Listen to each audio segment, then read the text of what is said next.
Zyrtarët dhe biznesmenët që u vunë përpara ligjit 2 ditë më parë do të njihen me masat e sigurisë që pritet u caktojë gjykata e posaçme.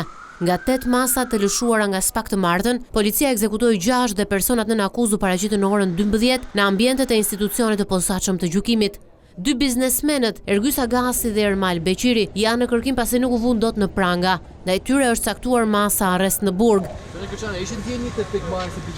Drejtuesja e Agjencisë Kombëtare të Shoqërisë së Informacionit Mirlinda Karçanaj, për të cilën SPAK kishte kërkuar arrest shtëpie, u paraqit në gjykatë shoqëruar nga policia, një lloj si edhe zëvendësja e saj Hava Delibashi. Ato dyshohet se kanë kryer shkeljet barazisë në tendera në bashkëpunim si grup kriminal. Me verifikimin e masës së sigurisë, do të njihet edhe zëvendës drejtori i policisë së Tiranës Erjon Ismaili, i pezulluar nga detyra. Ndaj numrit 2 të policisë rëndojnë akuza shumë të rënda, siç është edhe konkurrenca e palishme nëpërmjet dhunës, e kryer edhe kjo si organizatë kriminale.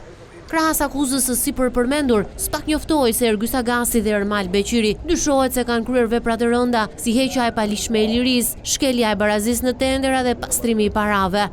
Sipas hetimeve të kryera nga prokurorët special Altin Dumani dhe Bledar Maksuti, ata kanë marrë peng një biznesmen, të cilin e kanë kërcënuar për t'u tërhequr nga gara për tenderat e akshit. Masa e sigurisë ndalim për të dalë jashtë vendit është dhënë ndërkohë për Andis Papën, Gëzim Hoxhën dhe Roger Srytën. Megjithatë, seanca do të rifillojë në orën 15:30, pasi mbrojtësit kërkuan kohë për t'u njohur me fashikujt hetimor.